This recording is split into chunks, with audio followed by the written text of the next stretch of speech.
First, fast, accurate, with Jennifer Copeland and Rick Shutt. You're watching WSBT-22 News at 5. Well, moments before a plane carrying 4 Warsaw men crashed into a South Carolina field, a wife received texts from her husband on that plane. But it's still unclear what caused that plane to crash last Friday afternoon. All 4 men on the plane died. They're Charlie and Scott Smith, Scott Bibler, and Tony Elliott. WSBT-22 Suzanne Spencer is live in Warsaw. Suzanne, this has been a devastating weekend for the community. For everyone, including these families, Leanne. I spoke with Tony Elliott's wife this afternoon.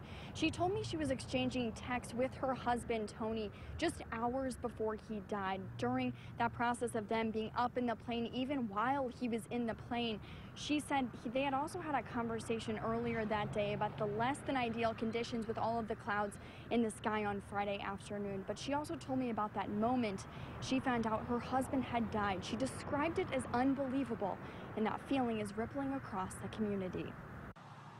If letters and signs could signify a feeling, the Warsaw community is hurting. Still lost for words. Don't really know what to say or think about it. Everyone's just trying to hang in there and keep their head up. These 4 men were a part of the tight-knit Warsaw community. Nikki Palmer has worked next to Scott Smith's law firm for more than 10 years. A big hole for a long while. Yeah, it's going to be hard to, not have them around anymore, not have them come in and see their big smiling faces, and that's going to be the hardest part. Parts of the single-engine plane recovered from a remote area in Oconee County in South Carolina. All 4 men on their way to a Notre Dame-Clemson football game. But it could be many months before the National Transportation Safety Board releases what went wrong. Pilot Charlie Smith was 77, a councilman and a coach, and we're told had a hangar at the airport for quite some time. His son, 44-year-old Scott Smith, an avid Notre Dame fan and lawyer. Tony Elliott, a local sprint car legend, 54 years old, and the owner of Elliott's. He'd get the shirt off his back, he'd do anything for you. And Scott Bibler, a former Tippecanoe Valley High School football coach. Team manager Joe Sechrist was with him on the football field the night before he died. It's a time that I'll never forget the rest of my life.